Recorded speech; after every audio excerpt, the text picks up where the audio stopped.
Сәлем достар, мен сіздерге дәл қазір Mstatusta толықтай үйрететін боламын. Ең алдымен негізі жалпы вообще Mstatus сайты аналитикалық сайт, ол Wildberries пен Озонда қандай тауарлар ходовой болып жатыр, қандай тауарлар өтіп жатыр, қай ключевой салалар арқылы тауарыңыз нешінші позицияда тұр, қай категорияларда тұр, соның барлығын продажаны аналитика жасауға арналған сайт. Негізі аналитика жасауға арналған сайттың бірнеше түрі бар. Маркет көру, Яндекс көру, Маяк деген бар, Mstat деген бар, бірнеше түрі бар. Бірақтан да ең мықтысы Mstat болып саналады. Малы аналитикалық сайттар болады ғой, олардың барлығын Wildberries ақырындап толықтай сала береді. Сондықтан ең мықтысы Mstat болып саналады. Mstat сайты негізі жалпы бірнеше тарифтерге бөлінеді. Бір айға 240 мың теңге, бір жылға или болмаса 30 адамдық 800 мың теңге деген сияқты, 30 мың рубль, 20 мың рубль, 10 мың рубль деген сияқты әртүрлі тарифтер бар. Енді жалпы Mstatspен жұмыс жасаған кезде біз клиентский сайт wildberries.ru-ды ашып аламыз, одан кейін Mstatus'ты ашып аламыз. Mstatus'ты доступ алатын адамдардан, яғни менен де алсаңыз болады. Негізінде менің осы описание, осы видеоның астына описанияға номерімді қалдырып кетемін. Сол жақтан бір айға доступ сұрасаңыз, платный доступ береміз. Одан кейін доступты алғаннан кейін, жалпы мына жерде мен шығып кетейін, қайтадан кіріп көрсетейін сіздерге. Mstatus'қа кірген кезде осылай тұрады. Бірінші беті войти деп басасыздар. Берілген логин парольді жазамыз. Содан кейін войти деп басамыз. Одан кейін осындай главная страница ашылады. Главная страницасы mstatus.io деген сайты бар. Мына Mstatus деген жазуды басып отырсаңыздар, всегда главный экран ашылады. Мына жерде Wildberries'те вообще қанша миллион товар бар, соны көрсетеді. Қанша бренд бар, қаншалықты продажа болып жатыр, қаншалықты продавец бар деген соны көруге болады. Одан кейін біз көбінесе менюдегі, қараңыздар, менюде кабинет, VB, SEO, студия, Озон, Wildberries, возможности деген окнулар бар. Біз осылармен жұмыс жасайтын боламыз. Аналитикалық сайт Mstatus арқылы даже мынаны да көріп отыруға болады. Интернетке, в общем, сіз не сатып жатсыз, соны көруге кіргенде, любой зат, например, кез-келген зат, кез-келген духин сізде сатқыңыз келеді, басқа адам қалай сатып жатыр, соны көру үшін мына жерде аналитикалық API токен деген болады. Mstatus пен клиентский сайтты байланыстыруға арналған API токен деген ключ болады. Екеуін байланыстырған кезде, осылай клиентский сайтқа кірген кезде, осылай аналитикасы көрінеді. Оны қалай жасаймыз? Обычно мына API токен қосылмаса, мынандай аналитика вообще ашылмайды негізінде. Ол үшін Mstatus'қа келеміз. Жалпы Mstatus'қа вообще кірген кездегі бірінші мақсатыңыз возможностьті басасыз. Бір рет жасасаңыз жеткілікті, бір рет установка жасап қойсаңыз болды. Возможности деген жерде плагин Chrome деген нәрсе бар. Плагин Chromeға кіресіздер. Осындай окно ашылады, астына қарай түсеміз. Бірінші, екінші, үшінші, төртінші окно бар. Осы жерде здесь дегенді басамыз. Здесь дегенді басқаннан кейін Mstatus деп тұрады. Удалить из Chrome деген тұр. Удалить мен баса салайын пока что. И сіздерде установить деп шығады сразу. Установить дегенді басамыз. Установить расширение. Одан кейін мына Mstatus деген сіздерде мына жерде тұрады. Mstatus мына картаны бассаңыздар, мына жерде Mstatus тұрады. Сол жерге закрепить дегенді басып қоямыз. Сол кезде мерге жасыл плагин деген нәрсе пайда болады. Плагин деген нәрсе Mstatus пен клиентский сайтты байланыстырады. Яғни қайтадан артқа барамыз. Сөйтеміз, Mstatus деген жазудың үстінен бассақ, тағы да главный экранға келеді. Одан кейін мына жерде адамның суреті бар, окно бар. Сол бассақ, аккаунт деген жазу шығады. Аккаунтты басқаннан кейін сменить API токен деп алғаныңыз дұрыс негізінде. Одан кейін скопировать API токен копировать етеміз и осы плагинге алып барып қоямыз. Плагинге апарып қойған кезде ключ API укажите свой ключ деп тұр. Осыны вставить етеміз. Сохранить. Сол кезде ключ валиден, ключ сохранен деп шығады. Біздің почтамыз пайда болады, уже ключіміз пайда болатын болса, уже работает деген сөз. Мына жақта клиентский сайтта қандай товар іздесеңіз де, API токен қойылса болды, уже аналитика шыға бастайды. Осыны қойып болғаннан кейін уже сіз біле берсеңіз болады, кім 30 күнде қанша рубль выручка жасаған, выручка яғни сол товардан түскен ақшалар, қанша товар сатқан, қанша товары қалған ФБО-да, және де күніне примерно қанша штук өтіп тұр, ФБО-дағы суммасы, комиссиясы, выкуп, возврат жоқ деген сөз почти. Одан кейін астына түссеңіздер қаншалықты продажа болып жатыр, соны көруге болады. Одан кейін астына түссеңіздер, мынау ценасын көруге болады. Цена 648 рубльмен сатып тұрып, 407 рубльге түсіп тастаған. Сол кезде мынаның продажасы өсіп кеткен, осыны көруге болады. Цена роль ойнайды деген сөз. Одан кейін график изменения остатков дейді. Мына жерде рубрику товары дейді. Яғни бұл бір товарды парфюмерная вода деп категорияны создать етіп алып, қаншама категорияға таратудың количествосын көрсетеді, былайша айтқанда. Мысалы, мен парфюмерия деген категорияға товарын создать етемін де, бірақтан да оны туалетная вода, духи деген категорияға таратам, какой-то бір спрей деген категорияға таратам, парфюмерная косметика, аптечная косметика, какой-то бір нелер бар ғой, категориялар. Соларға таратып тастау. Неше категорияда жұмыс жасап жүр, соны тексереді. Мына 11 категорияда жұмыс жасап жүр. Хотя бұл басында бір-ақ категориямен ашылған, бірақтан да какой-то бір ключевые словалар арқылы осынша категорияға таратылып тұр деген сөз. Одан кейін 120 штук, яғни бұл остаткысы ғой. Қанша штук қалып жатыр? 193 штукқа толықтырған, почти 200 штукқа. Одан кейін азайып осынша қалған. Тағы да толықтырған. Одан кейін тағы да толықтырған. Үздіксіз бұл товарын ФБО-да остаткысын бітірмей всегда толықтырып отырады деген сөз да. ФБО-ға товар кеткеннен кейін ол жақсы өтіп тұрма, оның товарын никогда остаткысын нөлге жеткізбей толықтырып отыру керек. Когда толықтырып отырады, сол кезде сізде нормальный продажа жалғасып отырады деген сөз. Егер де бітіріп алатын болсаңыз, қайтадан нормальный продажаға шығу қиындау болады. Сондықтан остатка никогда бітпеу керек. Так, одан кейін мен тек керектілерді ғана айтам. Қай ключевой слованы қалай қолданатындығын барлығын обучение кезінде айтам. Возможности плагинді орнаттық. Одан кейін Wildberries деген жерден выбор ниша деген нәрсе бар. Жаңағы бір товарды создавать етіп алып, бір категорияға, бірнеше категорияға таратуды, оны тоже обучение кезінде айтатын боламын. Мен қазір енді ходовой товарды көруді көрсетемін сіздерге. Wildberriesке кіреміз, сосын выбор нишаға басамыз. Выбор нишаға басқаннан кейін бізге выбор ниша деген осындай окно береді. Менде бұл бет уже сортировка жасалған бет, былайша айтқан кезде. Сіздерде басқаша ашылуы мүмкін. Ол кезде мына жерде стопцияға кіріп, мына жерде стопция деген тұрады. Мынау тұрады, сіздерде керек емес окнолар тұрады, былайша айтқан кезде.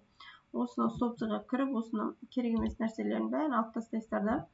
Предметы, товары, продажи, продавцы деген керек, выручка, продажи, осы основныйларды алып қаласыздар. И қайтадан стопцияның үстін басасыздар. Міне товары, продажа, выручка, продавцы и предметы. Осылар керек болады.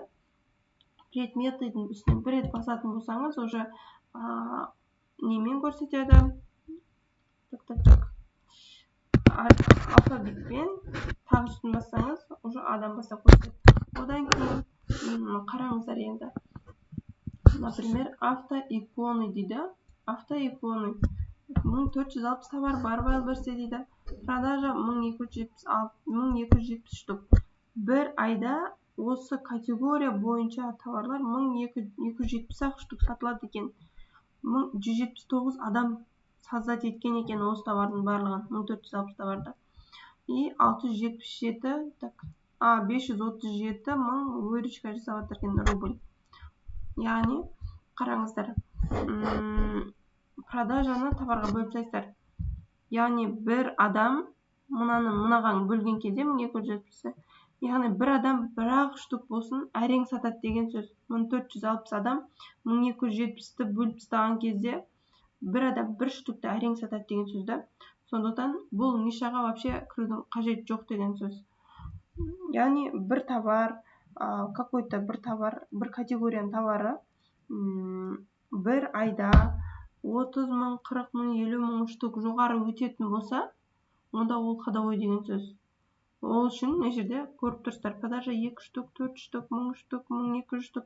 Ходовой емес де бар, ходовой да бар, дұрыс па? Оны енді мен только ходовойды көру үшін мына жерде продажа деген окно бар. Сол жерге айтам, только маған бір айда бір товардан 50 мың штук өтетін, 50 мың штуктан жоғары өтетін товарларды көрсетейін. Сөйтсем де применить деп басам. Астына түсеміз. Уже мына жерден байқауға болады. Автомобильный ароматизатор 74 мың товар бар дейді, бірақ 269 мың продажа болып жатыр дейді. 269 мың деген уже нормально деген сөз, былайша айтқан кезде. 3 мың адам сатады екен, конкуренция қатты көп емес, нормально екен. Наклейка на авто 1500 адам. Мынаның барлығы ходовой товар деген сөз. Варежки. Қыста уже варежкидің кәдімгідей сезоны болды. Жазға қарай уже тоқтайды. Сезонный товарларға вообще кірмей қойған дұрыс. Қымбат товарға кірмей қойған дұрыс, арзан товарға кірмей қойған дұрыс. Содан соң мына кошельки, маска для сна, обложка, пояс, ремни, мына 6800 адам сатады дейді. 522 мың продажа болады екен. 166 мың товар бар. Ужас. Страшный. Конкурент көп. Если ремеңге кіретін болсаңыздар, көп вложение салу керек деген сөз. Бұл чересчур бұндай нишаға кірмей қойған дұрыс. 6 мың продавец бар еще. Конкурент саны да өте көп. Сізге бірінші кірген адамға өте қиын болады. Рюкзак, ужас. 26 мың адам. Продажа болады негізі рюкзактарды. Осылай қарап шығасыздар. Қайсы өзіңізге нормальный рюкзак. Шарфы 100 мың товар бар екен, 5 мың адам сатады екен.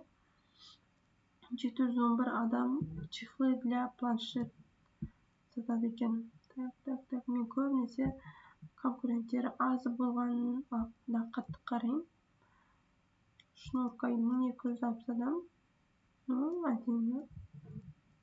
Шнурка аяқ киімге арналған, чересчур мелкий зат болған, қатты кірудің қажет жоқ мелкий заттарға. Киімдерге кіргім келмейді. Весы электронные, онша емес деу, продажасы. Еще оның конкуренті көп, продажасы аз. Ондайға керек емес. Ингалятор дейді. Нормально. Мешки для пылесос. Мешки для пылесос вообще күшті екен. 817 адам сатады. 97 мың продажа болады. Вообще супер. Солай көреміз арғарай. Осы нишаға арғарай кіруге бола ма, болмай ма? Ол үшін осының үстінен басамыз. И кімдер мықты сатып жатыр? Осы жерден көруге болады.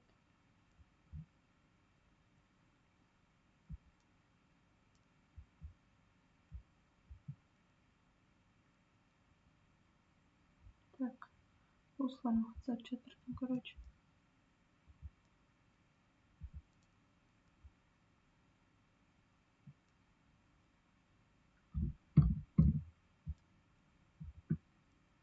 Одан кейін мына жерде мен көрдім қандай мешоктар сатып жатқанын. Мен былайша айтқан кезде артиклдың үстіне бассаңыздар, клиентский сайттан ашылады.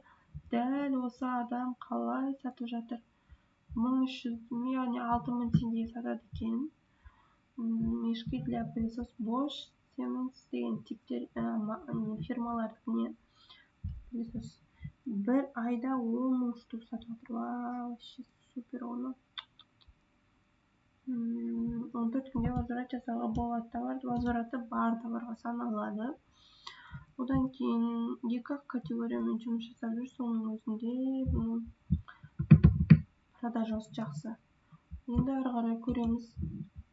Мына названияның үстін бассаңыздар, дәл осы товардың аналитика шығады, былайша айтқан кезде.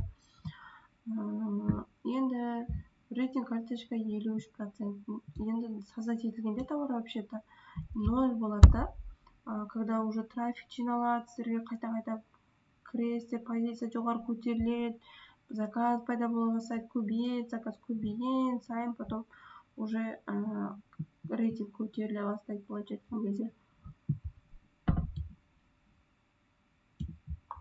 Bir ayda бұл 10.000 штук сатса, 60 күнде 20.000 штук сатпаған деген сөз. Мына обороты вообще айналып кеткен ғой. 24 миллион рубль бір адамның өзі. Ужас. Одан кейін бір күнде 330 штук сатып жатыр екен. 97 продажа, возврат почти жоқ возврат. Отзыв ответіге кіресіздер, сүйесіздерде мына көресіздерде былай мынаның даже отзывтарға ответ қайтарға уақыты жоқ. Продавец қой даже ше. Спасибо, Wildberries деп қойыпты. Wildberries'тің өзі сатамын, мына кім сатады. Продавецін көрейікші. Жоқ. ИП Котова и А деген сатады екен. Цветі, қай категориямен сатып жатыр бұл. Соны көруге болады. Нешінші позицияда тұр, соны көруге болады. Брендін, продавецін, наличие қанша штук бар, 99 отзывы бар екен, рейтингісі қанша, ценасы қанша, цена СПП, яғни постоянно покупательге қанша береді. 1306 рубльден сатады екен да, ал оны маған 1000 рубльге сатып тұр Wildberries'тің өзі. Көрдіңіздер ма? 1296 рубльге сатылады на самом деле, да? Маған 1300 рубльге беріп тұр. Мен Wildberries'тің постоянно покупателін, сол үшін маған арзан береді всегда. Самолып жасасаңыздар осылай көрек, сіздерге скидка береді. Одан кейін продажасы 10.000 штук. Топ қонды вообще. Мыналар 1300 сатады, 664. Нормально. Так, выручкасы, график продажасы, в общем, көріңіздер. Одан кейін бұны көрдім, короче. Одан кейін дәл осы адамның аналитикасына кірдіңіздер, жаңағыдай. Одан кейін мына жерде көруге болады. Цена, в общем, 1000 рубльді көрсетіп тұрғанда. Одан кейін какой-то причина ол түсіріп тастаған, көтеріп тастаған, сол кезде продажа бірден түсіп кеткен да, қайттан көтерілген. Когда ценаны бірден көтеріп жібересіздер ғой, сол кезде продажа тоқтап қалды, қайттан жаймен кейін өзіне келе бастайды. Остаткысы көп, аз болған көтерілген, қайттан азайған, қайттан көтерілген, солай жетіп отырған. Одан кейін мына жерден история измененийдан мынаны көруге болады. 22 жылы 16 июньде создать еткен екен, мен туған күнімде. Содан бері карточкасын қалай ауыстырып келе жатыр, көрдіңіздер ма? Біздің қазақтар карточка создавать етіп аламыз, уже нормальный продажа болып какой-то бір уақытта бір тоқтап қалады ғой. Сол кезде описание өзгерту, характеристика өзгерту, ешкім ойына келмейді. Когда сіз какой-то бір өтір нүкте бір нәрселерін өзгертсеңіз соның өзіне продажа болуына жақсы көмектеседі. Қараңыз, 5 декабрьде ол не өзгерткен? Мына қызылдағы жазуды атап, мына жазуды қойған. Мына қызыл бұрынғы версия, жасылдар қазіргі версия деген сөз. Осылай қазіргі соңғы рет не өзгерді, соны ауыстырып отырады. Көруге болады. Иногда болады. Нешеде көрсетемін.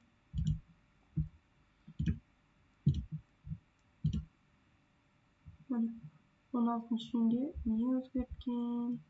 3-ті 5 деп жазған екен. 5-ші мынаны көрейік. Бұл кезде не өзгерткен? Мына сөз алсақ, мына сөзді қойған деген сияқты. Әртүрлі өзгерте берген. Ол былайша айтқан кезде. Рейтингсі, предмет, яғни мешки для пылесос деп создать еткен, кім сатып жатыр, соларды көруге болады. Неше штук сатып жатыр бір күнде. Мына жерде насчет вообще супер сатқан ғой, 1200. 3000 штук сатқан ғой. Иногда бұлар рекламаға береді, Россияға рұқсатта реклама жасауға, бізде вообще рұқсат емес. Біз басқаша варианттарын қолданамыз, енді продвижением. Одан кейін Осадкин по складам дегені, складқа кіресіз, электросталь деген складта бұның 2600 товары бар екен, соны көруге болады. Похожие товары. Осы сияқты кімдер мықты сатып жатыр, соны көруге болады. Бұл да қазір бізге керек болады. Продажа деген жерде қараңыздар. Қай складтардан продажа мықты болған? Электростальдан 20 000 штук сатылған, Каледиданнан 10, 4, 1, анау дегендер уже андай товарлар ғой. Барып отказ болған товарлар сол складтан сатылады ғой, солардың көрсеткіші енді былайша айтқанда аз болса. Содан кейін ассоциируеміз, қай категория қай категориямен товарлар сатып жатыр. Бұл өзі екі-ақ категориямен сатып жатыр екен. Техника для дома, мешок для пылесоса деген категорияларда екеуінде жұмыс жасап жүр екен. Хотя бұның категорияның позициясы 28-ші, 126-ші топ 100-ге кіреді. Топ 30-ға кіреді деген сияқты қатты жоғарда 1-де 2-де де тұрған жоқ. Бұл, по-моему, рекламаға берген товарын. Содан бұның продажасы көбейіп кеткен. Так, арғарай түсеміз. Қандай ключевой слова бұда жұмыс жасап тұр?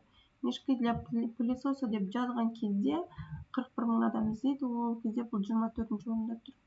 Вот Меналюкс деп жазған кезде бұл 1-ші орында тұрады екен.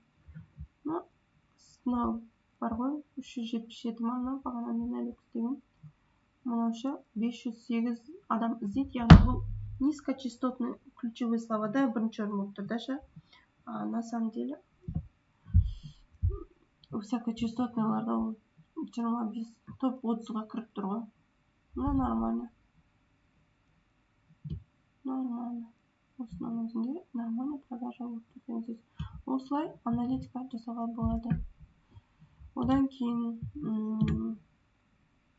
арғарай ключевой слова алу керек, например. Сізде осы товарға сатуға кіремін деп келсеңіз, нет, ключевой слова қосып. Одан кейін категория көреміз. Адамдар осы товарларды, вообще осы категориямен сататын адамдар товарларын қай категориямен сатып жүр? Осы категориялармен көбірек сатады екен. Бытовая техника, техника для дома, мешок для пылесоса. Міне, қай категориялармен сатады? Солардың спискасы шығады. Кибернезия деген ол бұрын болған, қазір жоқ, сондықтан жұмыс жасамайды. Бренд қатты маңызды емес, категория қатты маңызды емес, продукция қатты маңызды. Ниша таңдайтын кезде. Бұл ниша біз кірамаймыз, наверное. Неге? Потому что мына жерге қараңыздар, бұл жерде 100% продажаның IP кодыға уже 100% продажаның 43% алып тұр. Егер де какой-то бір адам продажаның 35% алып тұратын болса, ол нишаға кірудің қажеті жоқ. Оны ысырып тастап, сізде продажа мықты болуы мүмкін емес. Сондықтан бұндай нишаға вообще кірудің қажеті жоқ. Мен вот осы жерден қайтсам болады даже. Одан кейін ары қарай тағы зерттей бастаймын. Мына түсінікті, иә? Егер де какой-то бір адам 10%, 5%, 2%, 7% деп тұратын болса, онда кіруге болады деген сөз. Мынау адам 9%, мынау адам 7%, мынау адам 43%. Значит, бұл нишаға кірудің қажеті жоқ маған. Одан кейін мен ойым кетіп отырған негізі. Кіруге қажеті жоқ екен. Одан кейін трендті басамыз. Продажа, выручка, товар дегенді ашамыз да, мынаны жауып тастаймыз. Водоцок. Енді қараңыздар. Мына сары товар, мынау выручка, мынау продажа. 2020 жылдан бастап, мына аналитика жасап тұр. 2020 жылдан бастап товар создать етіле берген, кіре берген, етіле берген. Мұнан қараңыздар, товар ұшып баратыр да, создать етіліп, продажа мына жақта қалып кетті. Уже көрдіңіздер ма? Товар создать етіліп бара жатыр, продажа мына жақта қалып кетті. Нишаға кіретін кезде, таңдайтын кезде, мынау продажа создать етілген сайын, продажа осымен өсіп отыру керек. Мен мына тренд бойынша да бұл нишаға кірмес едім, потому что бұл нишада вообще товарға сәйкес емес продажа. Саны бар, сапасы жоқ деген сөз ғой, былайша айтқан кезде. Жарты белінде қалып кететін болса, нишаға вообще кірудің қажеті жоқ. Одан кейін какой-то бір товарлар болады, сезонный, новогодний товарлар, қысқы товарлар деген сияқты. Ол кезде график былай болады. Міне, декабрь жерден бірінші январь түседі, қайтан декабрьде көтеріледі. Қайтан жазда түседі, декабрьде қайтадан көтеріледі. Сондай бір статистикадағы товарлар бар ғой, ол товарларға вообще кірмей қалыңыз қойшы. Товарыңыз бекерге өтпей тұрып қалады, мына пайдасы болмай қалады деген сияқты, зая кетеді ақша деген сияқты. Сондықтан ондай нишаға кірудің қажеті жоқ. Бұл нишаға таңдаудың әдістері. Былайша айтқан кезде, мешки для пылесоса деген категорияға маған кіруге вообще возможность жоқ деген сөз. Потому что продавца вообще сәйкес келмейді, тренд вообще сәйкес келмейді. Сондықтан ары қарай мен бұны зерттемей қойсам да болады деген сөз. Ары қарай кете бересіздер. Фен 125 мың штук өтеді, 13 мың адам сатады, ужас, қажет емес. Сөйтіп аналитика жасай бересіздер. Вот пока что бүгінгі сабақта только ниша таңдауды ғана көрсете салайын осылай. Ходовой товарды көресіздер. Ходовой товардың барлығын сату керек емес. Так, 17 мың адамнан нишаға кірген кезде өте көп қаражат керек болады продвижениеға. Қаншама товардың жоғарысына шығу деген ол қиындау бірінші кірген адамға. Сондықтан дұрыс ниша таңдаған дұрыс. Бірінші кірген адам конкуренцияны аз болу керек, сатылым саны жоғары болу керек. Сонда сол нишаға кіріп, оборот үлкейтіп, одан кейін басқа нишаларға кіріп, вложение салып, одан соң топқа шығып алған дұрыс. Пока что осы. Жақсы, кейінгі сабақтарда ключевые слова алуды көрсетемін, подбор запросов, проверка карточка товара, қалай категорияластыру, соның барлығын көрсетемін. Мен каналыма тіркеліп алыңыздар, главное, колокольчикті басып қойыңыздар. Каждый новый видео шыққан сайын сізге бірінші барып тұратын болады. Сау болыңыздар. Тіркелуді ұмытпаңыздар.